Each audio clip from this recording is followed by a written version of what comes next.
Question number 11 ನೋಡಿ. Question number 11 ಅಲ್ಲಿ cloth are not washed properly in hard water. ಬಟ್ಟೆಗಳನ್ನು ಗಡಸು ನೀರಿನಲ್ಲಿ ಸರಿಯಾಗಿ ತೊಳೆಯಲು ಸಾಧ್ಯವಿಲ್ಲ. ಆಯ್ತಾ, ಸ್ಟೇಟ್ಮೆಂಟ್ ಸರಿ ಇದೆ. ಆಯ್ತಾ, ಸ್ಟೇಟ್ಮೆಂಟು ಸರಿ ಇದೆ, ಟ್ರೂ ಇದೆ. ಆಯ್ತಾ, ಹಾರ್ಡ್ ವಾಟರಲ್ಲಿ ಬಟ್ಟೆನ ಸರಿಯಾಗಿ ತೊಳೆಯಲು ಸಾಧ್ಯ ಇಲ್ಲ. ಆಯ್ತಾ, ಸರಿಯಾಗಿ ವಾಶ್ ಮಾಡೋಕ್ಕಾಗಲ್ಲ ಹಾರ್ಡ್ ವಾಟರಲ್ಲಿ. ಆಯ್ತಾ, ಏನಕ್ಕೆ ಅಂದರೆ ವಾಟರಲ್ಲಿ ಎರಡು ಟೈಪ್ ಇದೆ. ಒಂದು ಹಾರ್ಡ್ ವಾಟರ್ ಅಂತ ಇದೆ, ಇನ್ನೊಂದು ಸಾಫ್ಟ್ ವಾಟರ್ ಅಂತ ಇರುತ್ತೆ. ಸಾಫ್ಟ್ ವಾಟರ್ ಅಂತ ಇರುತ್ತೆ. ಹಾರ್ಡ್ ವಾಟರ್ನ ಕನ್ನಡದಲ್ಲಿ ಗಡಸು ನೀರು ಅಂತ ಕರೀತಾರೆ. ಸಾಫ್ಟ್ ವಾಟರ್ನ ಕನ್ನಡದಲ್ಲಿ ಮೆದು ನೀರು ಅಂತ ಕರೀತಾರೆ. ಮೆದು ನೀರು ಅಂತ ಕರೀತಾರೆ. ಆಯಿತಾ, ಹಾರ್ಡ್ ವಾಟರಲ್ಲಿ ಮಿನರಲ್ಸ್ ಜಾಸ್ತಿ ಇರುತ್ತೆ. ಹಾರ್ಡ್ ವಾಟರಲ್ಲಿ ಮಿನರಲ್ಸ್ ಜಾಸ್ತಿ ಇರುತ್ತೆ, ಪರ್ಟಿಕ್ಯುಲರ್ಲಿ ಕ್ಯಾಲ್ಸಿಯಂ, ಮೆಗ್ನೀಸಿಯಂ ಮಿನರಲ್ ಜಾಸ್ತಿ ಇರುತ್ತೆ. ಆಯಿತಾ, ಆದ್ದರಿಂದ ಬಟ್ಟೆಯನ್ನು ತೊಳೆಯೋಕ್ಕೆ ಹೋದರೆ, ಹಾರ್ಡ್ ವಾಟರಲ್ಲಿ ಸೋಪ್ ಹಾಕೊಂಡು ಬಟ್ಟೆಯನ್ನು ತೊಳೆಯೋಕ್ಕೆ ಹೋದರೆ ಮಜ್ಜಿಗೆಯಲ್ಲಿ ತೊಳೆದಂಗೆ ಆಗುತ್ತೆ. ಆಯಿತಾ, ವೈಟ್ ಪ್ರೆಸಿಪಿಟೇಷನ್ ಅಂತ ಹೇಳ್ತಾರೆ, ಅಥವಾ ಪಾರ್ಟಿಕಲ್ಸ್ ಬರುತ್ತೆ, ಮಜ್ಜಿಗೆಯಲ್ಲಿ ತೊಳೆದಂಗೆ ಆಗುತ್ತೆ. ಆಯಿತಾ, ಜಾಸ್ತಿ ನೊರೆ ಬರಲ್ಲ, ಮಜ್ಜಿಗೆಯಲ್ಲಿ ತೊಳೆದಂಗೆ ಆಗುತ್ತೆ. ಸರಿಯಾಗಿ ವಾಶ್ ಮಾಡೋಕ್ಕಾಗಲ್ಲ ಅದರಲ್ಲಿ ಹಾರ್ಡ್ ವಾಟರ್ಲಿ. ಸಾಮಾನ್ಯವಾಗಿ ಹಾರ್ಡ್ ವಾಟರ್ ಎಲ್ಲಿ ಸಿಗುತ್ತೆ ಅಂದರೆ ಬೋರ್ವೆಲ್ಸು. ಮನೆಗೆಲ್ಲ ಬೋರ್ವೆಲ್ಸ್ ಹಾಕ್ತೀವಲ್ಲ, ಬೋರ್ವೆಲ್ ಹಾಕ್ತಿದ್ರೆ ನಮ್ಗೆ ಗೊತ್ತಾಗುತ್ತೆ. ಆ ನೀರಲ್ಲಿ ಏನಾದ್ರು ಸರಿಯಾಗಿ ನೊರೆ ಬರಲಿಲ್ಲ ಅಂದರೆ ಅದನ್ನು ಹಾರ್ಡ್ ವಾಟರ್ ಅಂತ ಹೇಳ್ತಾರೆ. ಆಯಿತಾ, ಸಾಫ್ಟ್ ವಾಟರ್ ಸಾಮಾನ್ಯವಾಗಿ ಎಲ್ಲಿ ಸಿಗುತ್ತೆ ಅಂದರೆ, ಸಾಫ್ಟ್ ವಾಟರ್ ಸಾಮಾನ್ಯವಾಗಿ ನದಿ ನೀರು, ಕೆರೆ ನೀರು, ಕಾಲುವೆ ನೀರು, ಮಳೆ ನೀರು, ಇದೆಲ್ಲ ಸಾಫ್ಟ್ ವಾಟರ್ ಆಗಿರುತ್ತೆ. ಸಾಫ್ಟ್ ವಾಟರಲ್ಲಿ ನೀವು ಬಟ್ಟೆನ ಆರಾಮಾಗಿ ತೊಳಿಬೋದು. ಆಯಿತಾ, ಸಾಫ್ಟ್ ವಾಟರಲ್ಲಿ ನೊರೆ ಜಾಸ್ತಿ ಬರುತ್ತೆ. ಸೋಪ್ ಹಾಕೊಂಡು ತೊಳೆದ್ರೆ ನೊರೆ ಜಾಸ್ತಿ ಬರುತ್ತೆ, ಮತ್ತು ಬಟ್ಟೆನ ಕ್ಲೀನಾಗಿ ತೊಳಿಬೋದು. ಆಯಿತಾ, ಇದು ಮೇಯ್ನ್. ಜನರಲಾಗಿ 5ನೇ ಕ್ಲಾಸ್ ಲೆವೆಲ್ಗೆ ಹಾರ್ಡ್ ವಾಟರಲ್ಲಿ ನೊರೆ ಕಡಿಮೆ ಬರುತ್ತೆ, ಬಟ್ಟೆನ ಸರಿಯಾಗಿ ತೊಳೆಯೋಕ್ಕೆ ಸಾಧ್ಯ ಇಲ್ಲ. ಸಾಫ್ಟ್ ವಾಟರಲ್ಲಿ ನೊರೆ ಜಾಸ್ತಿ ಬರುತ್ತೆ, ಬಟ್ಟೆನ ಸರಿಯಾಗಿ ತೊಳಿಬೋದು. ಆಯಿತಾ, ಇದು 5ನೇ ಕ್ಲಾಸ್ ಲೆವೆಲ್ಗೆ ಇಷ್ಟು ತಿಳ್ಕೊಂಡ್ರೆ ಸಾಕಾಗುತ್ತೆ. ಆಯಿತಾ, ಸೊ ಫಸ್ಟ್ ಸ್ಟೇಟ್ಮೆಂಟ್ ಸರಿ ಇದೆ. ಸೆಕೆಂಡ್ ನೋಡಿ, hard water contains many minerals. Hard water contains many minerals. ಆಯಿತಾ, ಗಡಸು ನೀರು ಅನೇಕ ಖನಿಜಗಳನ್ನು ಹೊಂದಿದೆ. ಸ್ಟೇಟ್ಮೆಂಟು ಟ್ರೂ ಇದೆ. ಆಯಿತಾ, ಏನಕ್ಕೆ ಅಂದರೆ ಅದರಲ್ಲಿ ಕ್ಯಾಲ್ಸಿಯಮ್ಮು, ಮೆಗ್ನೀಷಿಯಮು,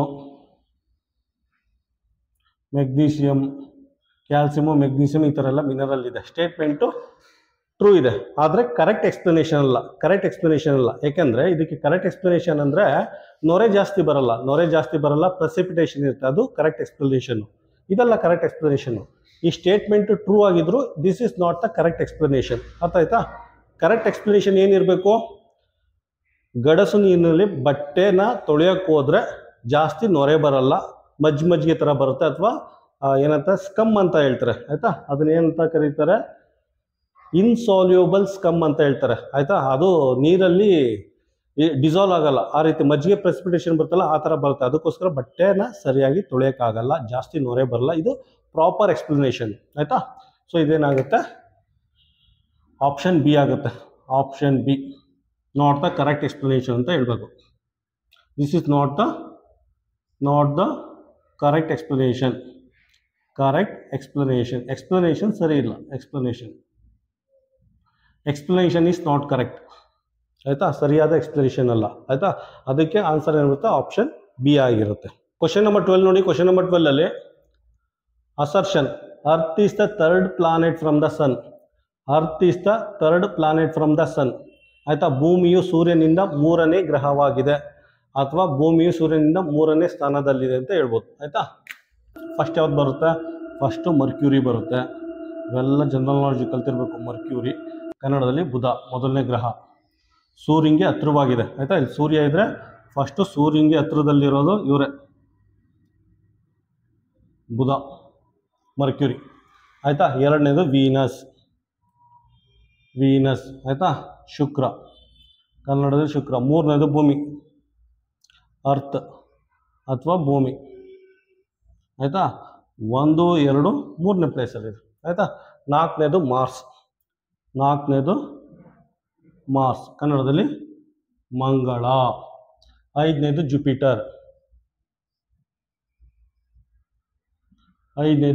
ಜುಪಿಟರ್, ಗುರು.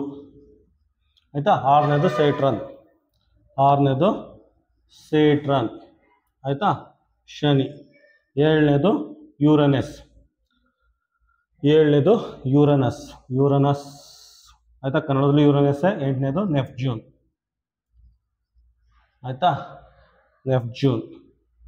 ಆಯಿತಾ, ಮೊದಲನೇ ಸೂರ್ಯನ ಹತ್ತಿರದಲ್ಲಿ ಫಸ್ಟ್ ಮರ್ಕ್ಯೂರಿ ಇದೆ, ಅದಾದಮೇಲೆ ವೀನಸ್ಸು, 3ನೇ ಸ್ಥಾನದಲ್ಲಿ ಅರ್ತ್ ಇದೆ. ನಾಲ್ಕನೇದಲ್ಲಿ ಮಾರ್ಸು, ಐದನೇದಲ್ಲಿ ಜುಪಿಟರು, ಆರನೇದಲ್ಲಿ ಸೇಟನ್ನು, ಯುರೇನಸ್, ನೆಪ್ಟ್ಯೂನ್ ಇರುತ್ತೆ. ಆಯಿತಾ, ಇದು ಸ್ಟೇಟ್ಮೆಂಟು ಸರಿ ಇದೆ. TRU ಸ್ಟೇಟ್ಮೆಂಟು ಫಸ್ಟ್ ಸ್ಟೇಟ್ಮೆಂಟು ಸರಿ ಇದೆ.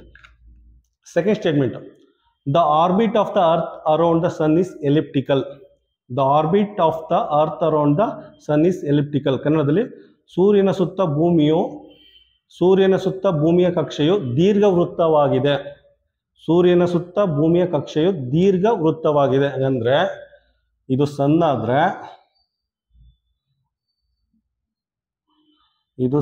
ಆದರೆ ಆಯಿತಾ, ಇದ್ರ ಸುತ್ತ ಭೂಮಿ ಕೋಳಿ ಮೊಟ್ಟೆ ಇದೆಯಲ್ಲ, ಕೋಳಿ ಮೊಟ್ಟೆ ಶೇಪಲ್ಲಿ ಸುತ್ತುತ್ತೆ, ದೀರ್ಘವೃತ್ತ ಆಗಿರುತ್ತೆ.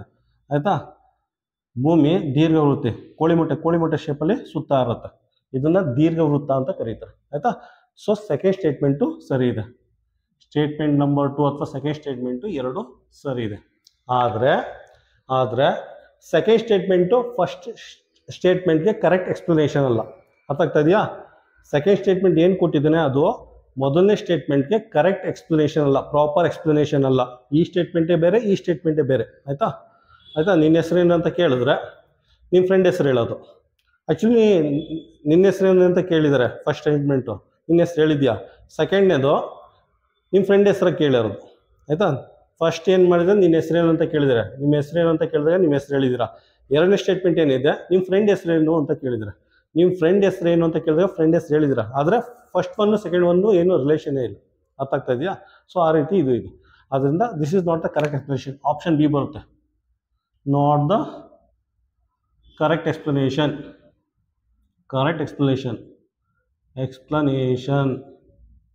ಫಸ್ಟ್ ಒನ್ನು ಸರಿ ಇದೆ, ಸೆಕೆಂಡ್ ಒನ್ನು ಸರಿ ಇದೆ. ಆದರೆ ಸೆಕೆಂಡ್ ಸ್ಟೇಟ್ಮೆಂಟು ಫಸ್ಟ್ ಸ್ಟೇಟ್ಮೆಂಟ್ಗೆ ಪೂರಕವಾಗಿಲ್ಲ. ಆಯಿತಾ, ಸರಿಯಾಗಿ ಹೊಂದಾಣಿಕೆ ಇಲ್ಲ. ಆಯಿತಾ, ಸರಿಯಾದ ಎಕ್ಸ್ಪ್ಲನೇಷನ್ ಅಲ್ಲ. ಆಯಿತಾ, ಆದ್ದರಿಂದ ಕ್ವಶನ್ ನಂಬರ್ 12ಗೆ ಆಪ್ಷನ್ ಬಿ. ಕ್ವಶನ್ ನಂಬರ್ 13 ನೋಡಿ. ಕ್ವಶನ್ ನಂಬರ್ 13ನಲ್ಲಿ assertion, moon is the only natural satellite of the earth. Moon is the only natural satellite of the earth. ಕನ್ನಡದಲ್ಲಿ ಚಂದ್ರನು ಭೂಮಿಯ ಏಕೈಕ ನೈಸರ್ಗಿಕ ಉಪಗ್ರಹವಾಗಿದೆ. ಸರಿ ಇದೆ ಸ್ಟೇಟ್ಮೆಂಟು ಸರಿ ಇದೆ. ಆಯಿತಾ, ಸೆಕೆಂಡ್ ಒನ್ ನೋಡಿ, the rotation of the Moon causes day and night on the earth. The rotation of the Moon causes day and night on the earth. ಆಯಿತಾ, ಚಂದ್ರನ ತಿರುಗುವಿಕೆಯು ಭೂಮಿಯ ಮೇಲೆ ಹಗಲು ಮತ್ತು ರಾತ್ರಿಯನ್ನು ಉಂಟು ಮಾಡುತ್ತದೆ. ಚಂದ್ರ ತಿರುಗ್ತಾ ಇರ್ತಾನಲ್ಲ ಭೂಮಿ ಸುತ್ತ, ಅದರಿಂದ ಭೂಮಿಲಿ ಹಗಲು ರಾತ್ರಿ ಉಂಟಾಗುತ್ತದೆ ಅಂತ ಹೇಳಿದ್ದೀನಿ. ಆಯಿತಾ, ಇದು ಫಾಲ್ಸ್ ಸ್ಟೇಟ್ಮೆಂಟು ಫಾಲ್ಸ್, ತಪ್ಪಿದೆ. ಆಯಿತಾ, ಫಸ್ಟ್ ಸ್ಟೇಟ್ಮೆಂಟ್ ಸರಿ ಇದೆ, ಸೆಕೆಂಡ್ ಸ್ಟೇಟ್ಮೆಂಟು ತಪ್ಪಿದೆ. ಆಪ್ಷನ್ ಏನು ಬರುತ್ತೆ? ಆಪ್ಷನ್ ಸಿ ಬರುತ್ತೆ. ಕ್ವಶನ್ ನಂಬರ್ 13ಗೆ ಆಪ್ಷನ್ ಸಿ ಬರುತ್ತೆ. ಆಯಿತಾ, ಹಾಗಾದರೆ ಭೂಮಿ ಮೇಲೆ ಹಗಲು ರಾತ್ರಿ ಏನಕ್ಕಾಗುತ್ತೆ? ಅಂದರೆ ಭೂಮಿ ಮೇಲೆ ಇಲ್ಲಿ ನೋಡಿ, ಇದು ಸೂರ್ಯ ಇದ್ದಾನೆ ಅಂತ ತಿಳ್ಕೊಳ್ಳಿ. ಇದು ಸೂರ್ಯ ಇದ್ದಾನೆ ಅಂತ ತಿಳ್ಕೊಳ್ಳಿ.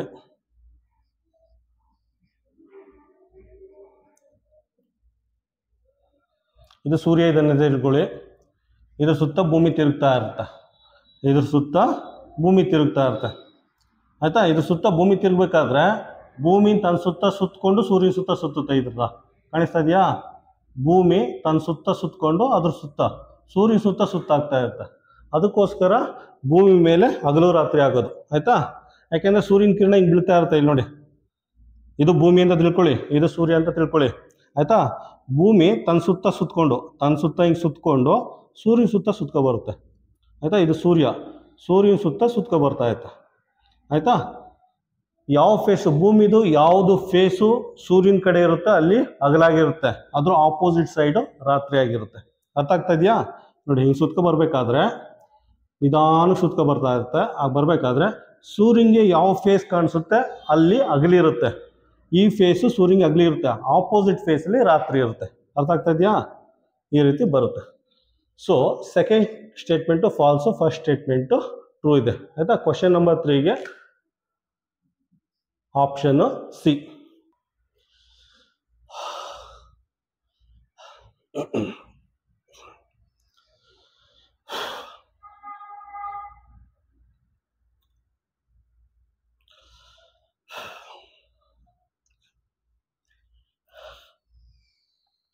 ಕ್ವಶನ್ ನಂಬರ್ 14 ನೋಡಿ. ಕ್ವಶನ್ ನಂಬರ್ 14 ನಲ್ಲಿ assertion Gautama Buddha was the founder of Buddhism. Gautama Buddha ಬೌದ್ಧ ಧರ್ಮದ ಸ್ಥಾಪಕ ಅಥವಾ ಸಂಸ್ಥಾಪಕ. ಆಯ್ತಾ, ಸ್ಟೇಟ್ಮೆಂಟ್ ಟ್ರೂ ಇದೆ. ಆಯ್ತಾ, ಬೌದ್ಧ ಧರ್ಮದ ಫೌಂಡರು ಗೌತಮ ಬುದ್ಧ. ಆಯ್ತಾ, ಅದು ಸರಿ ಇದೆ, ಸ್ಟೇಟ್ಮೆಂಟ್ ಟ್ರೂ ಇದೆ. ಸೆಕೆಂಡ್ ನೋಡಿ, king Ashoka worked for the spread of Buddhism in India and other countries. ರಾಜ ಅಶೋಕನು ಭಾರತ ಮತ್ತು ಇತರ ದೇಶಗಳಲ್ಲಿ ಬೌದ್ಧ ಧರ್ಮದ ಹರಡುವಿಕೆಗೆ ಕೆಲಸ ಮಾಡಿದನು. ಸರಿ ಇದೆ, ಸ್ಟೇಟ್ಮೆಂಟ್ ಸರಿ ಇದೆ. ಆಯ್ತಾ, ಸ್ಟೇಟ್ಮೆಂಟ್ 1 ಸರಿ ಇದೆ, ಸ್ಟೇಟ್ಮೆಂಟ್ 2 ಸರಿ ಇದೆ. ಆಯ್ತಾ, ಆದರೆ statement two is not a correct explanation. Statement 1ಗೆ ಸರಿಯಾದ ಎಕ್ಸ್ಪ್ಲನೇಷನ್ ಇದಲ್ಲ. ಆಯ್ತಾ, ಅದು ಸರಿ ಇದೆ, ಇದು ಸರಿ ಇದೆ. ಬೌದ್ಧ ಧರ್ಮದ ಸಂಸ್ಥಾಪಕ ಬುದ್ಧ, ಸ್ಟೇಟ್ಮೆಂಟ್ ಸರಿ ಇದೆ.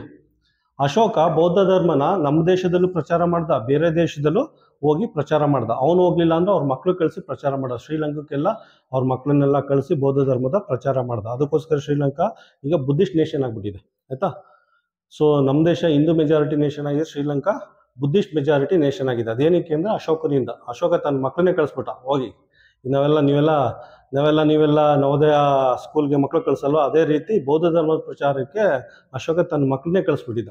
ಅದಕ್ಕೋಸ್ಕರ ಶ್ರೀಲಂಕಾ ಅಲ್ಲೆಲ್ಲ ಬುದ್ಧಿಸ್ಟ್ ನೇಷನ್ ಆಗಿರೋದು. ಆಯಿತಾ, ಸ್ಟೇಟ್ಮೆಂಟ್ 1 ಸರಿ ಇದೆ, ಸ್ಟೇಟ್ಮೆಂಟ್ 2 ಇದೆ.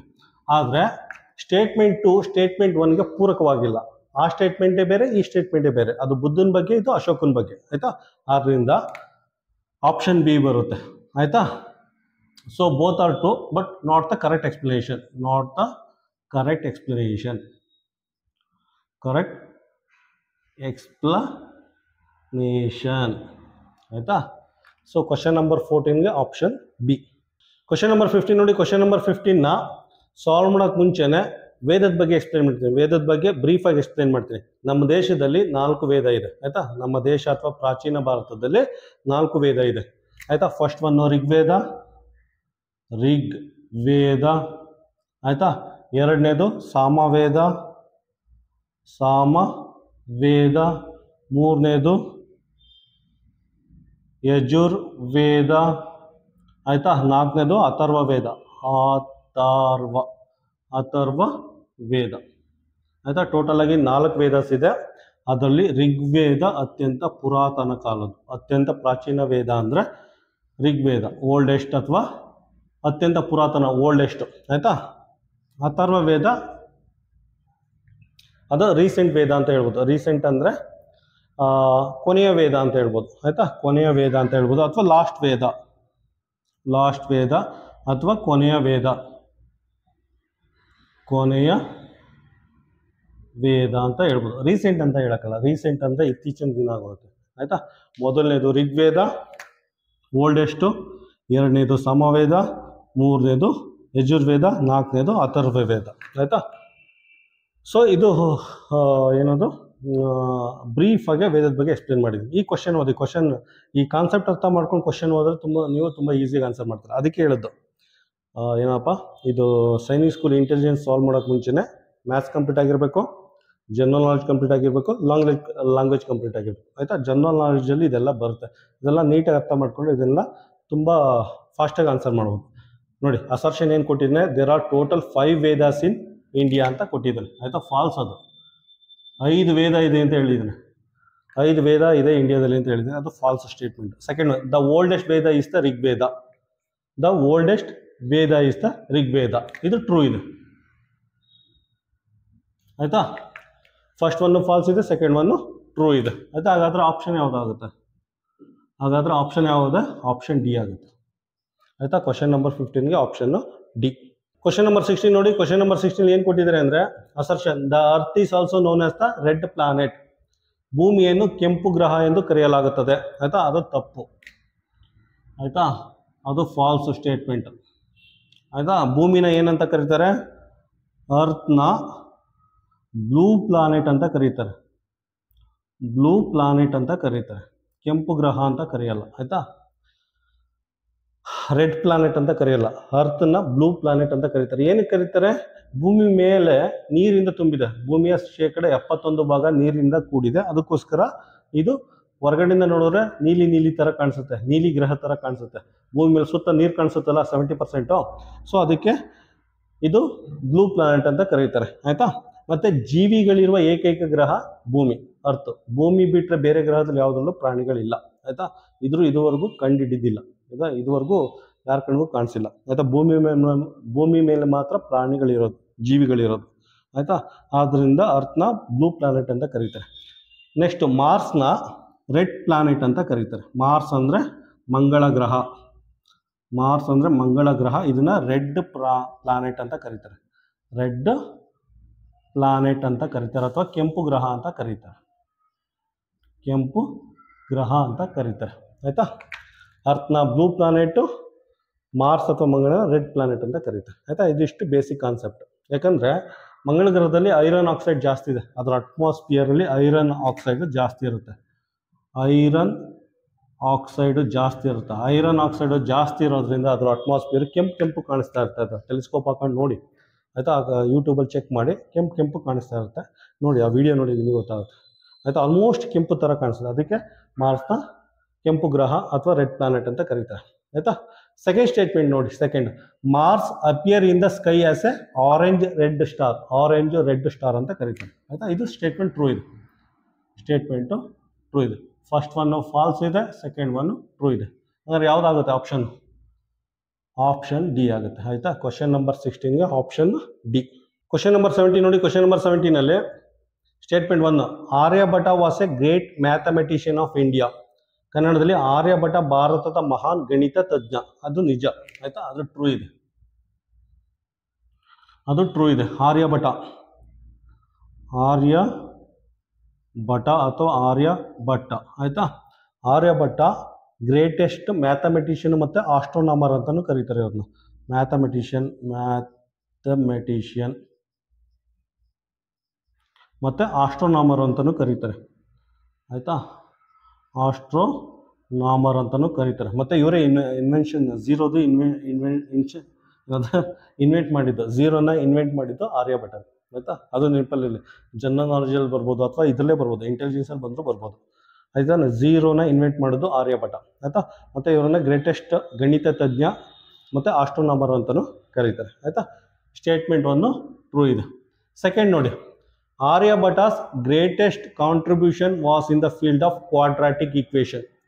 ಆರ್ಯಭಟಾಸ್ greatest contribution was in the field of quadratic equation. ಕನ್ನಡದಲ್ಲಿ ಆರ್ಯಭಟನ ಶ್ರೇಷ್ಠ ಕೊಡುಗೆ ಚತುರ್ಭುಜ ಸಮೀಕರಣ ಕ್ಷೇತ್ರದಲ್ಲಿದೆ ಅಂತ ಹೇಳಿದ್ದಾರೆ, ಆಯಿತಾ. ಅದು ಫಾಲ್ಸ್ ಸ್ಟೇಟ್ಮೆಂಟ್, ಅದು ಫಾಲ್ಸ್. ಯಾಕಂದರೆ ಇದು ಕ್ವಾಡ್ರಾಟಿಕ್ ಈಕ್ವೇಷನ್, ಕ್ವಾಡ್ರಾಟಿಕ್ ಈಕ್ವೇಷನ್, ಆಯಿತಾ. ಈಕ್ವೇಷನ್ ಅಥವಾ ಚತುರ್ಭುಜ ಸಮೀಕರಣ ಅಂತ ಹೇಳಿದಾರಲ್ಲ, ಚತುರ್ಭುಜ ಎಲ್ಲಪ್ಪ, ಚತುರ್ಭುಜ ಸಮೀಕರಣ ಅಂತ ಹೇಳಿದಾರಲ್ಲ, ಇದು ಇನ್ವೆಂಟ್ ಮಾಡಿದ್ದು ಬ್ರಹ್ಮಗುಪ್ತ,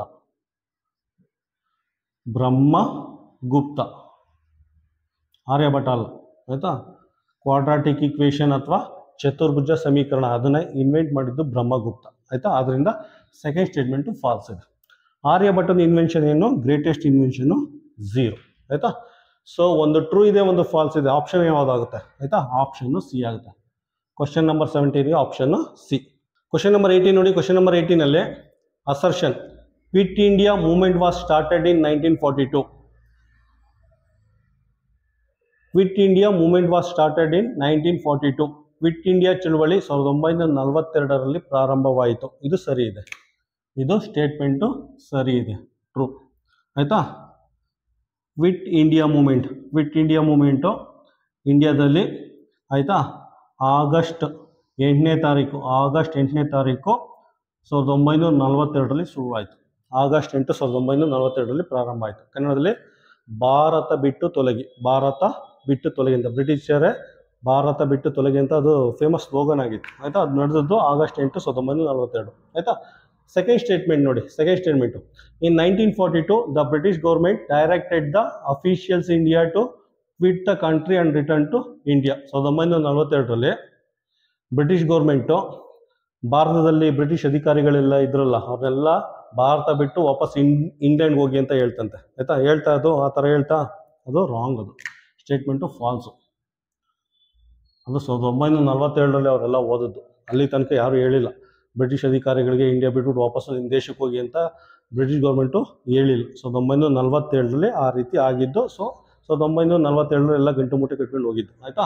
ಸೊ ಫಸ್ಟ್ ಸ್ಟೇಟ್ಮೆಂಟು ಸರಿ ಇದೆ, ಫಸ್ಟ್ ಸ್ಟೇಟ್ಮೆಂಟು ಸರಿ ಇದೆ, ಸೆಕೆಂಡ್ ಸ್ಟೇಟ್ಮೆಂಟು ತಪ್ಪಿದೆ. ಆಪ್ಷನ್ ಏನು ಬರುತ್ತೆ ಕ್ವಶನ್ ನಂಬರ್ 18ಗೆ? Option C.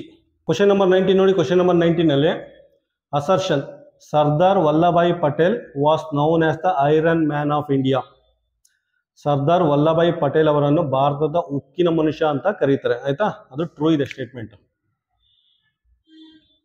ಟ್ರೂ ಇದೆ. ಆಯ್ತಾ. ಸರ್ದಾರ್ ವಲ್ಲಭಾಯ್ ಪಟೇಲ್ನ ಐರನ್ ಮ್ಯಾನ್ ಅಥವಾ ಕನ್ನಡದಲ್ಲಿ ಉಕ್ಕಿನ ಮನುಷ್ಯ ಅಂತ ಕರೀತಾರೆ. ಅದಕ್ಕೆ ಇನ್ನೊಂದು ರೀಸನ್ ಇದೆ. ಏನೇನು ಅವ್ರಿಗೇನೋ ಇದು ಏನೋ ಆಪರೇಷನ್ ಆಗಿದೆ. ಆಯ್ತಾ. ಬಾಡಿಲಿ ಯಾವುದೋ ಒಂದು ಆಪರೇಷನ್ ನಡೀತಾ ಇತ್ತಂತೆ. ಅವರು ಡಾಕ್ಟ್ರು ಅನಸ್ಥೀಶಿಯಾ ತಗೊಳ್ಳಿ ಅಂತ ಹೇಳಿದ್ದಾರೆ ಸರ್ದಾರ್ ವಲ್ಲಭಾಯ್ ಪಟೇಲ್ ಅವ್ರಿಗೆ. ಸಾಮಾನ್ಯವಾಗಿ ಇವತ್ತೇ ಆಗಲಿ ಯಾವುದೇ ಟೈಮಲ್ಲಿ ಬಾಡಿದು ಏನಾರ ಪಾರ್ಟ್ನ ಏನಾರ ಆಪರೇಷನ್ ಮಾಡಿದ್ರೆ ಅನಸ್ಥೀಶಿಯಾ ತಗೋತಾರೆ. ಅನಸ್ಥೀಶಿಯಾ ತೊಗೊಂಡ್ರೆ ಎಲ್ಲ ಬೆಂಡ್ ಥರ ಆಗುತ್ತೆ. ನಿಮಗೆ ಕತ್ರಿ ಸಾಕೋರು ನಿಮ್ಗೆ ಗೊತ್ತಾಗಲ್ಲ, ಚುಚ್ಚಿದ್ರು ಗೊತ್ತಾಗಲ್ಲ. ಸೊ ಅನಸ್ಥೀಶಿಯಾ ಅದಕ್ಕೆ ತಗೊಳ್ಳೋದು. ಇವ್ರು ಸರ್ದಾರ್ ವಲ್ಲಭಾಯ್ ಪಟೇಲ್ ಏನು ಮಾಡಿದ್ರಂತೆ, ಬುಕ್ ಓದ್ತಾ ಕೂತಿದ್ರಂತೆ. ನಿಮ್ಮ ಪಾಡು ನೀವು ಆಪರೇಷನ್ ಮಾಡ್ಕೊಳ್ಳಿ ಅಂದ್ಬಿಟ್ಟು ಬುಕ್ ಓದ್ತಾ ಕೂತಿದ್ರಂತೆ. ಅವ್ರು ಹಂಗೆ ಬಾಡಿನ ಓಪನ್ ಮಾಡಿ, ಏನೋ ಗೊತ್ತಿಲ್ಲ ಎಕ್ಸಾಕ್ಟ್ ಯಾವ ಆಪರೇಷನ್ ಅಂತ ಗೊತ್ತಿಲ್ಲ, ಆಪರೇಷನ್ ಮಾಡಿ ವಾಪಸ್ಸು ಹೊಲಿಗೆ ಹಾಕಿದಂತೆ. ಅಂಥ ಗಟ್ಟಿ ಮನುಷ್ಯ ಅವರು. ಅದಕ್ಕೆ ಅವ್ರನ್ನ ಭಾರತದ ಉಕ್ಕಿನ ಮನುಷ್ಯ ಅಂತ ಕರೀತಾರೆ. ಆಯಿತಾ. ಫಸ್ಟ್ ಸ್ಟೇಟ್ಮೆಂಟು ಸರಿ ಇದೆ. ಆಯಿತಾ. ಈಗ ನಾನು ಎಕ್ಸ್ಪ್ಲನೇಷನ್ ಕೊಟ್ಟನಲ್ಲ, ಇದು ಜಸ್ಟು ನಿಮ್ಮ ನಾಲೆಡ್ಜಿಗೆ ಮಾತ್ರ ಕೊಟ್ಟಿದ್ದು. ಆಯಿತಾ. ನೋಡಿ second statement, Sardar Vallabhbhai Patel united all the princely state under one nation. ಆಯಿತಾ. Sardar Vallabhbhai Patel united all the princely state under one nation. ಆಯಿತಾ. ಸರ್ದಾರ್ ವಲ್ಲಭಾಯ್ ಪಟೇಲ್ ಅವರು ಎಲ್ಲ ರಾಜಪ್ರಭುತ್ವದ ರಾಜ್ಯಗಳನ್ನು ಒಂದೇ ರಾಷ್ಟ್ರದ ಅಡಿಯಲ್ಲಿ ಒಗ್ಗೂಡಿಸಿದರು. ಆಯಿತಾ. ಅದು ಸ್ಟೇಟ್ಮೆಂಟು ಟ್ರೂ ಇದೆ, ಅದು ಸ್ಟೇಟ್ಮೆಂಟು ಟ್ರೂ ಇದೆ. ಮತ್ತು ಅದು ಕರೆಕ್ಟ್ ಎಕ್ಸ್ಪ್ಲನೇಷನ್. ಸ್ಟೇಟ್ಮೆಂಟ್ 1ಗೆ ಇದು ಕರೆಕ್ಟ್ ಎಕ್ಸ್ಪ್ಲನೇಷನ್. ಆಯಿತಾ. ಸ್ಟೇಟ್ಮೆಂಟ್ 1ಗೆ ಇದು ಕರೆಕ್ಟ್ ಎಕ್ಸ್ಪ್ಲನೇಷನ್. ಆಪ್ಷನ್ ಎ ಆಗುತ್ತೆ ಇದಕ್ಕೆ. ಆಯಿತಾ. ಇದು ಕರೆಕ್ಟ್ ಎಕ್ಸ್ಪ್ಲನೇಷನ್ ಆಗುತ್ತೆ, ಕರೆಕ್ಟ್ ಎಕ್ಸ್ಪ್ಲನೇಷನ್ ಆಗುತ್ತೆ. ಯಾಕಂದರೆ ಸರ್ದಾರ್ ವಲ್ಲಭಾಯ್ ಪಟೇಲ್ನ ಐರನ್ ಮ್ಯಾನ್ ಅಂತ ಏನು ಕರೀತಾರೆ ಅಂದರೆ, 1947ರಲ್ಲಿ ಸ್ವತಂತ್ರ ಆದಮೇಲೆ, ಸ್ವತಂತ್ರ ಬಂದ ಮೇಲೆ, ನಮ್ಮ ದೇಶಕ್ಕೆ ಸ್ವತಂತ್ರ ಬಂದ ಮೇಲೆ ನಮ್ಮ ದೇಶದಲ್ಲಿ ಸುಮಾರು ಅರೌಂಡ್ 545 ಪ್ರಿನ್ಸ್ಲಿ ಸ್ಟೇಟ್ ಇತ್ತು. ಆಯಿತಾ. ನಮ್ಮ ದೇಶದಲ್ಲಿ ಸುಮಾರು 545 around approximately in and around princely state ಇತ್ತು. ಪ್ರಿನ್ಸ್ಲಿ ಸ್ಟೇಟ್ ಅಂದರೆ, ಪ್ರಿನ್ಸ್ಲಿ ಸ್ಟೇಟ್ ಬರೀತೀನಪ್ಪ, ಪ್ರಿನ್ಸ್ಲಿ ಸ್ಟೇಟ್ಸ್ ಅಂದರೆ ರಾಜಮನೆತನಗಳಿದ್ರು, ರಾಜಮನೆತನಗಳಿದ್ರು ನಮ್ಮ ದೇಶದಲ್ಲಿ. 545 ಪ್ರಿನ್ಸ್ಲಿ ಸ್ಟೇಟ್ ಇತ್ತು, ರಾಜಮನೆತನಗಳಿದ್ರು. ಆಯಿತಾ. ಬ್ರಿಟಿಷ್ ಏನೋ ನಮ್ಮ ದೇಶ ಬಿಟ್ಟು ಹೊರಟೋದ್ರು. ಆಯಿತಾ. ಈಗೆಲ್ಲ ಪ್ರಜಾಪ್ರಭುತ್ವ ಅಲ್ಲ. ಪ್ರಜಾಪ್ರಭುತ್ವ ಅಂದರೆ ರಾಜ ಮಹಾರಾಜ್ಗೆ ಯಾವುದೇ ಅಧಿಕಾರ ಇಲ್ಲ. ಇವ್ರಿಗೆಲ್ಲ ಹೇಳಿದ್ರು, ಎಲ್ಲ ನೀವು ನಿಮ್ಮ ರಾಜ್ಯದ ಪದವಿ ಇದೆಯಲ್ಲ, ರಾಜ ಮಹಾರಾಜ ಪದವಿ ಎಲ್ಲ ಸೈಡ್ಗೆ ಹಾಕ್ಬಿಟ್ಟು ನಮ್ಮ ದೇಶಕ್ಕೆ ಎಲ್ಲ ಏನಾದ್ರು ಯುನೈಟ್ ಆಗಿ ಅಂತ ಕೇಳ್ಕೊಂಡು ಸರ್ದಾರ್ ವಲ್ಲಭಾಯ್ ಪಟೇಲ್. ಸುಮಾರು ಜನ ಸ್ವಯಂ ಪ್ರೇರಿತವಾಗಿ ರಾಜ ಮಹಾರಾಜ ಟೈಟಲ್ ಬಿಟ್ಟು, ಆಯಿತಾ, ಅವ್ರದ್ದೆಲ್ಲ ಅರಮನೆ ಎಲ್ಲ ಬಿಟ್ಬಿಟ್ಟು ಸಾಮಾನ್ಯ ಪ್ರಜೆಗಳಂತೆ ಬದುಕೋಕ್ಕೆ ಶುರು ಮಾಡಿದರು. ಸ್ವಲ್ಪ ಜನ ಅಪೋಸ್ ಮಾಡಿದ್ರು. ಸ್ವಲ್ಪ ಜನ ಅಂದರೆ ಹೈದ್ರಾಬಾದಲ್ಲಿ ನಿಜಾಮು ಅವರೆಲ್ಲ, ಮತ್ತು ಗುಜರಾತಲ್ಲಿ ಇನ್ನೊಬ್ಬ ಯಾರೋ ದೊರೆ, ಅವರೆಲ್ಲ ಅಪೋಸ್ ಮಾಡಿದ್ರು, ನಾವು ನಮ್ಮ ದೇಶಕ್ಕೆ ಬರಲ್ಲ, ನಾವು ಸಪ್ರೇಟಾಗಿರ್ತೀವಿ ಅಂತ. ಸರ್ದಾರ್ ವಲ್ಲಭಾಯ್ ಪಟೇಲ್ ಮಿಲ್ಟ್ರಿ ತಗೊಂಡೋಗಿ ಎಲ್ಲರನ್ನೂ ಇದು ಮಾಡಿ, ಆಯಿತಾ, ಮಿಲ್ಟ್ರಿ ತಗೊಂಡೋಗಿ ಎಲ್ಲರನ್ನೂ ಯುದ್ಧ ಮಾಡಿ, ಆಯಿತಾ, ಎಲ್ಲ 545 ಪ್ರಿನ್ಸ್ಲಿ ಸ್ಟೇಟ್ ಇತ್ತಲ್ಲ, ರಾಜ್ಯಗಳಿದ್ವಲ್ಲ, ಅದನ್ನೆಲ್ಲ ಒಟ್ಟುಗೂಡು ಮಾಡಿ ಅಖಂಡ ಭಾರತ ಮಾಡಿದ್ರು. ಇವತ್ತಿನ ದೇಶ ಇದೆಯಲ್ಲ, ಇವತ್ತಿನ ದೇಶ ಈ ಪರಿಸ್ಥಿತಿಲಿರೋಕ್ಕೆ ಕಾರಣ ಸರ್ದಾರ್ ವಲ್ಲಭಾಯ್ ಪಟೇಲ್. ಅದಕ್ಕೆ ಅವ್ರನ್ನ ಉಕ್ಕಿನ ಮನುಷ್ಯ ಅಂತ ಹೇಳಿರೋದು. ಮತ್ತು ಇವ್ರ ಹೆಸರಲ್ಲಿ ಟಾಲೆಸ್ಟ್ ಸ್ಟ್ಯಾಚ್ಯೂ ಇಂದ ವರ್ಡ್ ಇದು ಮಾಡಿದ್ದಾರೆ. ಆಯಿತಾ. ಪ್ರಪಂಚದ ಅತಿ ಎತ್ತರದ ಪ್ರತಿಮೆನ ಇವ್ರ ಹೆಸರಲ್ಲಿ ಮಾಡಿದ್ದಾರೆ. ಎಲ್ಲಿ? ಗುಜರಾತಲ್ಲಿ. ಅದಕ್ಕೆ ಏನಕ್ಕೆ ಅಂದರೆ ಇದೊಂದೇ ಕಾರಣಕ್ಕೋಸ್ಕರ. ಇವರಿಲ್ಲ ಅಂದರೆ ದೇಶ ಈ ರೀತಿ ಇರ್ತಾ ಇರಲಿಲ್ಲ. ದೇಶದ ಮ್ಯಾಪ್ ಈ ರೀತಿ ನೋಡೋಕ್ಕೆ ಆಗ್ತಾ ಇರಲಿಲ್ಲ. ಆಯಿತಾ. ಅದರಲ್ಲೂ ಹೈದ್ರಾಬಾದು ಸಪ್ರೇಟ್ ಹೊರಟೋಗೋದು, ಪಾಕಿಸ್ತಾನಕ್ಕೆ ಹೊರಟೋಗೋದು ಹೈದ್ರಾಬಾದ್. ಅಣ್ಣ ಆಪರೇಷನ್ ಪೋಲೋ ಅಂದ್ಬಿಟ್ಟು ನೋಡಿ, ಯೂಟ್ಯೂಬಲ್ಲೆಲ್ಲ ಸುಮಾರು ಜನ ಯೂಟ್ಯೂಬರ್ಸ್ ವೀಡಿಯೋ ಮಾಡಿದ್ದಾರೆ. ಪೋಲೋ ಅಂದ್ಬಿಟ್ಟು ಇಂಡಿಯನ್ ಆರ್ಮಿ ಕರ್ಕೊಂಬಂದು ಎಲ್ಲರಿಗೂ ಬಡ್ದು, ಆಯಿತಾ, ಹೊಡೆದು ಮೂಟೆ ಕಟ್ಟಿ ಮೋರಿಗೆ ಹಾಕಿ ಹೈದ್ರಾಬಾದ್ನ ನಮ್ಮ ದೇಶದ ಜೊತೆ ವಿಲೀನ ಮಾಡಿದ್ರು. ಆಯಿತಾ. ಅದಕ್ಕೋಸ್ಕರನೇ ನಮ್ಮ ದೇಶ ಇವತ್ತಿನ ಸ್ಥಿತಿಲಿ ಆ ರೀತಿ ಇದೆ, ಯುನೈಟೆಡ್ ಇಂಡಿಯಾ ಅಂತ ಹೇಳ್ತಾರೆ. ಆಯಿತಾ. ಅಖಂಡ ಭಾರತ ಆಗಿದೆ. ಇಲ್ಲಾಂದರೆ ತುಂಬ ಕಷ್ಟ ಆಗ್ತಾಯಿತ್ತು. ಮತ್ತು ನಂಬರ್ ನೋಡಿದೆ 545, ಏನೋ ಫ್ಲಾಶ್ ಆಯಿತಾ, ಬ್ಲಿಂಕ್ ಆಯಿತಾ? 545 ಅಂದರೆ ಆಲ್ಮೋಸ್ಟ್ ಪಾರ್ಲಿಮೆಂಟ್ ಸೀಟ್. ಇದು ಇವತ್ತಿನ ದಿನ ಪಾರ್ಲಿಮೆಂಟ್ ಸೀಟ್ ಇದೆ. ಇದು ಪಾರ್ಲಿಮೆಂಟ್. ಪಾರ್ಲಿಮೆಂಟ್ ಸೀಟ್ ಇದೆ. ಅಂದರೆ ಒಂದೊಂದು ಜಿಲ್ಲೆಗೆ ಒಬ್ಬೊಬ್ಬ ಪಾರ್ಲಿಮೆಂಟ್ನ ಎಲೆಕ್ಟ್ ಮಾಡಿದ್ದಾರೆ. ಆಲ್ಮೋಸ್ಟ್ ಒಂದೊಂದು ಜಿಲ್ಲೆಗೆ ಒಬ್ಬೊಬ್ಬ ರಾಜ ಇದ್ದ ಅವತ್ತಿನ ದಿನ, ಆಯಿತಾ. ಇವತ್ತು ಒಂದೊಂದು ಜಿಲ್ಲೆ ಇದೆಯಲ್ಲ, ಒಂದೊಂದು ಜಿಲ್ಲೆಗೆ ಒಬ್ಬೊಬ್ಬ ರಾಜ, ಅವತ್ತು ಒಂದೊಂದು ಜಿಲ್ಲೆಗೆ ಒಬ್ಬೊಬ್ಬ ರಾಜ ಇದ್ದ. ಸೊ ಅದೇ ಕಾರಣದಿಂದ ಅದೇ ಒಂದೊಂದು ಜಿಲ್ಲೆಗೆ ಒಬ್ಬೊಬ್ಬ ರಾಜ ಇದ್ದಲ್ಲ, ಅದನ್ನು 545 ಪಾರ್ಲಿಮೆಂಟರಿ ಸೀಟ್ ಥರ ಮಾಡೋದು. ಅಂದರೆ ದೇಶದ ಏನಾರ ಸಮಸ್ಯೆ ಇದ್ದರೆ, ಪರ್ಟಿಕ್ಯುಲರ್ ಇದ್ದರೆ ಎಲ್ಲ ಒಗ್ಗಟ್ಟಾಗಿ ಸಮಸ್ಯೆನ ಪರಿಹರಿಸೋಕ್ಕೆ ಪಾರ್ಲಿಮೆಂಟ್ ಮಾಡಿದ್ರು, ಪಾರ್ಲಿಮೆಂಟ್ ಸೀಟ್ ಕೊಟ್ಟರು, ಆಯಿತಾ. ಮತ್ತು ಮೈಸೂರು ಮಹಾರಾಜ ಇದ್ರಲ್ಲ, ಮೈಸೂರು ಮಹಾರಾಜರು ಅವರು ಅಷ್ಟೇ, ಅವರು ಬಿಟ್ಕೊಟ್ರು, ಅವ್ರ ಸ್ಥಾನನ ಅವರು ಗೌರವದಿಂದ ಬಿಟ್ಕೊಟ್ರು. ಅದಾದಮೇಲೆ ಅವ್ರನ್ನ ನಮ್ಮ ರಾಜ್ಯದ ಮೊದಲ ರಾಜ್ಯಪಾಲರನ್ನಾಗಿ ಮಾಡಿದ್ರು, ಗವರ್ನರಾಗಿ ಮಾಡಿದ್ರು ಮೈಸೂರು ರಾಜ್ಯನ. ಅವ್ರ ಗೌರವದಿಂದ ಬಿಟ್ಕೊಟ್ಟೋದ್ರಿಂದ ಅವ್ರನ್ನ ನಮ್ಮ ರಾಜ್ಯದ ಮೊದಲ ರಾಜ್ಯಪಾಲರನ್ನಾಗಿ ಮಾಡಿದ್ರು. ಇದು ಹಿಸ್ಟ್ರಿ, ತುಂಬ ಚೆನ್ನಾಗಿದೆ, ಆಯಿತಾ. ಮ್ಯಾಥಮೆಟಿಕ್ಸಲ್ಲಿ ಹಿಸ್ಟ್ರಿ ಬಂದರೆ ಇನ್ನೂ ಚೆನ್ನಾಗಿರುತ್ತೆ, ಆಯಿತಾ. ಸೊ ಕ್ವಶನ್ ನಂಬರ್ 19ಗೆ ಆಪ್ಷನ್ನು ಎ. ಕ್ವಶನ್ ನಂಬರ್ 20 ನೋಡಿ. ಕ್ವಶನ್ ನಂಬರ್ 20ಲಿ assertion, in India people elect their own representative. In India people elect their own representative. ಭಾರತದಲ್ಲಿ ಜನರು ತಮ್ಮದೇ ಆದ ಪ್ರತಿನಿಧಿಗಳನ್ನು ಆಯ್ಕೆ ಮಾಡುತ್ತಾರೆ, ಆಯಿತಾ. ಸ್ಟೇಟ್ಮೆಂಟು ಟ್ರೂ ಇದೆ, ಆಯಿತಾ. ಸ್ಟೇಟ್ಮೆಂಟು ಟ್ರೂ ಇದೆ. ನಮ್ಮ ದೇಶದಲ್ಲಿ ಜನಪ್ರತಿನಿಧಿಗಳನ್ನ ಪೀಪಲ್ ರೆಪ್ರೆಸೆಂಟೇಟಿವ್, ಅವ್ರನ್ನ ಜನಗಳೇ ಆಯ್ಕೆ ಮಾಡ್ತಾರೆ. ಸಾಮಾನ್ಯ ಜನಗಳೇ MLA MP ಇವ್ರನ್ನೆಲ್ಲ ಆಯ್ಕೆ ಮಾಡೋದು. ಅರ್ಥ ಆಗ್ತಾ ಇದೆಯಾ? ಸ್ಟೇಟ್ಮೆಂಟ್ 1 ಟ್ರೂ ಇದೆ. ಇವೆಲ್ಲ ನೋಡಿದ್ರೆ ಗ್ರಾಮ ಪಂಚಾಯತಿಲಿ ಸದಸ್ಯ ಇರ್ಬೋದು, ಅಥವಾ MLA ಇರ್ಬೋದು, ಆಯಿತಾ. ತಾಲೂಕು ಲೆವೆಲಲ್ಲಿ MLA ಇರ್ಬೋದು, ಅಥವಾ ಡಿಸ್ಟ್ರಿಕ್ಟ್ ಲೆವೆಲಲ್ಲಿ MP ಇರ್ಬೋದು, ಆಯಿತಾ. ಶಾಸಕ, ಸಂಸದ ಇವ್ರನ್ನೆಲ್ಲ ಸಾಮಾನ್ಯ ಜನರೇ ಆಯ್ಕೆ ಮಾಡ್ತಾರೆ, ಆಯಿತಾ. ಸ್ಟೇಟ್ಮೆಂಟು ಸರಿ ಇದೆ. ಸೆಕೆಂಡ್ ನೋಡಿ, India is a democratic country, ಆಯಿತಾ. India is a democratic country. ಭಾರತವು ಪ್ರಜಾಪ್ರಭುತ್ವ ರಾಷ್ಟ್ರವಾಗಿದೆ, ಹೌದಲ್ವಾ. ಸೊ ಸೆಕೆಂಡ್ ಸ್ಟೇಟ್ಮೆಂಟು ಸರಿ ಇದೆ. ಸೆಕೆಂಡ್ ಸ್ಟೇಟ್ಮೆಂಟು ಸರಿ ಇದೆ. ಫಸ್ಟ್ ಸ್ಟೇಟ್ಮೆಂಟು ಸರಿ ಇದೆ, ಸೆಕೆಂಡ್ ಸ್ಟೇಟ್ಮೆಂಟು ಸರಿ ಇದೆ, ಆಯಿತಾ. India is A democratic country ಅಂತ ಹೇಳಿದರೆ, ಆಯಿತಾ. ಆಪ್ಷನ್ ಏನಾಗುತ್ತೆ? ಆಪ್ಷನ್ ನೋಡಿ, ಆಪ್ಷನ್ ಇಲ್ಲಿ ಚಿಕ್ಕದಾಗಿ ಕೊಟ್ಟಿದ್ದಾನೆ. ಮೊದಲಿನ ಥರ ಫಸ್ಟ್ 19 ಕ್ವಶನ್ ಸಾಲ್ವ್ ಮಾಡಿದ್ರಲ್ಲ, ಅದ್ರ ಆಪ್ಷನ್ಸೇ ಬೇರೆ ಥರ ಇತ್ತು. ಕ್ವಶನ್ ನಂಬರ್ 20 ಇದೆಯಲ್ಲ, ಇದ್ರ ಆಪ್ಷನ್ನೇ ಬೇರೆ ಥರ ಇದೆ, ಆಯಿತಾ. ಇದು ಪ್ರೀವಿಯಸ್ ಇಯರ್ ಎಕ್ಸಾಮಲ್ಲಿ ಅಪಿಯರ್ ಆಗಿದೆ. 2022ನೇ ಇಸ್ವಿಲಿ ಈ ಕ್ವಶನು ಅಪಿಯರ್ ಆಗಿದೆ, ಆಯಿತಾ. ಕ್ವಶನ್ ಎಕ್ಸಾಮಲ್ಲಿ ಆ ರೀತಿನಾರ ಬರ್ಬೋದು, ಈ ರೀತಿನಾರ ಬರ್ಬೋದು. ಆಪ್ಷನ್ಸ್ ಎಲ್ಲ ನೋಡಿದಿರಲ್ಲ, ಇಷ್ಟೆಷ್ಟು ಉದ್ದ ಇತ್ತು.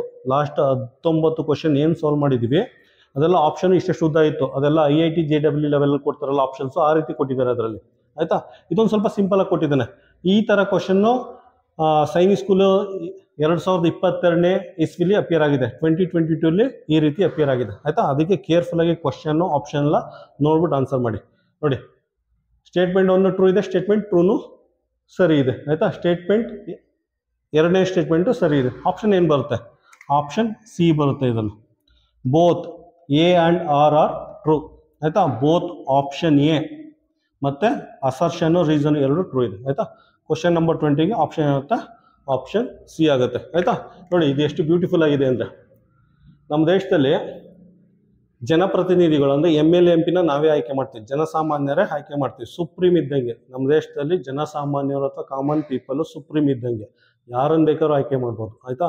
ಆದಿ ಬೀದಿಲಿ ಹೋಗ್ತಾ ಇರ್ತಾರಲ್ಲ, ಅವ್ರನ್ನೂ ಬೇಕಾದ್ರೆ ಆಯ್ಕೆ ಮಾಡ್ಬೋದು. ಅಷ್ಟು ಶಕ್ತಿ ಜನಸಾಮಾನ್ಯರಿಗಿದೆ, ಆಯಿತಾ. ಮೊದಲೆಲ್ಲ ರಾಜ ಮಹಾರಾಜ ಕಾಲ ಅಥವಾ ಬೇರೆ ದೇಶದಲ್ಲಿ ಆಟೋಕ್ರೆಟಿಕ್ ಕಂಟ್ರಿ, ಸರ್ವಾಧಿಕಾರಿ ದೇಶ, ಅಲ್ಲಿ ಅವನು ರಾಜ ಹೇಳ್ದಂಗೆ ಕೇಳಬೇಕಾಗುತ್ತೆ.